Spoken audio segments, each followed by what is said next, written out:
Ivar Jenner mode preman di depan pemain Guinea.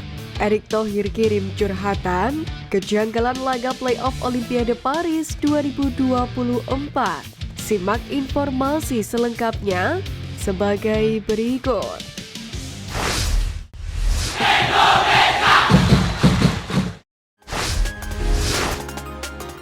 Ivar Jenner mode preman, netizen bahagia. Gelandang Timnas Indonesia U23 Ivar Jenner menuai apresiasi dari penghuni media sosial karena penampilan mode preman saat jumpa Guinea.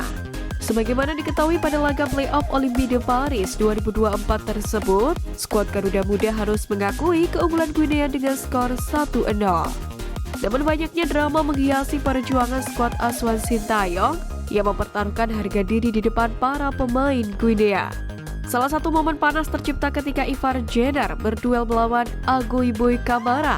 Setelah terlibat perebutan bola, sang gelandang sedikit emosi lantaran pemain lawan terlihat pura-pura cedera guna mengulur waktu. Insiden tersebut terjadi menjelang bubaran dan Guinea sedang memimpin perolehan skor. Ivar pun membangunkan Kamara dengan paksa sehingga memicu kemarahan pemain Guinea yang lain. Wasit segera datang melerai sebelum terjadi keributan lebih besar lagi. Ivar juga sempat sedikit naik pitam terhadap Iliaks Moriba sewaktu mereka berebut bola. Sikap Ivar Jenner lantas menuai komentar netizen Indonesia. Warganet tanah air justru suka melihat pemain keturunan itu bersikap keras. Sebab hal tersebut membuktikan bahwa Ivar memiliki nasionalisme yang tinggi.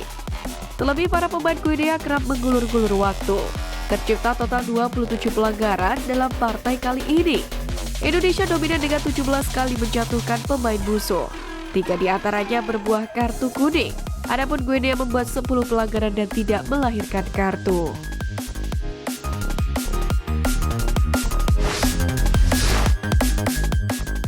Kejanggalan laga Timnas Indonesia U23 kontra Guinea. Pertama, playoff Olimpiade tanpa VAR. Pertandingan kelas dunia selevel playoff sepak bola Olimpiade tanpa adanya VAR memang sungguh disayangkan. Pertandingan ini sendiri pun bukan digelar di stadion yang sesungguhnya, di mana laga ini dilangsungkan di CNF Clairefontaine, di Clairefontaine-nya Yves Lights, yang sejatinya merupakan pusat latihan bagi para pemain potensial Prancis. Stade Pierre-Pibarot, lapangan terbesar untuk pertandingan di pusat sepak bola Prancis yang terletak sekitar 50 km di barat daya ibu kota Paris ini pun bahkan hanya berkapasitas 400 orang untuk penonton. Kedua, pelanggaran Witan Sulaiman di luar kotak penalti. Di menit 27, Timnas Indonesia U23 dijatuhi hukuman penalti setelah sang kapten Witan Sulaiman dinilai menjatuhkan salah satu pemain Guinea U23 di kotak terlarang. Padahal dalam siaran ulang terlihat jelas pelanggaran yang dibuat Witan tercipta di luar kotak penalti. Di menit 74, Guinea U23 berkesempatan menambah pundi-pundi golnya setelah wasit Francisco Letexier lagi-lagi memberikan hadiah tendangan penalti. Penalti diberikan setelah bek Timnas Indonesia U23 Alfandra Dewangga dinilai melanggar penyerang Guinea U23, yakni Al-Ghazi Memah. Padahal tackle Alfandra Dewangga terlihat mengarah ke bola, namun wasit tetap memberikan hadiah penalti. Untuk bagi Garuda Muda, Al-Ghazi Memah yang maju sebagai eksekutor gagal menjalankan tugasnya setelah sepakannya membentur tiang. 3. Sintayong kartu merah. Sintayong menerima kartu merah usai protes atas penalti kedua yang diberikan wasit Francois Letexier kepada Guinea U23. Alhasil Sintayong pun tidak diizinkan memimpin laga di 10 menit akhir pertandingan. Padahal jika Sintayong masih diizinkan memimpin dari pinggir lapangan, kondisinya bisa saja berbeda.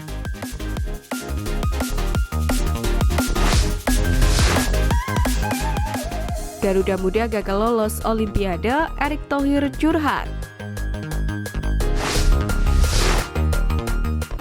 Kabar menarik datang dari Ketua Umum PSSI Erick Thohir mencurahkan isi hati.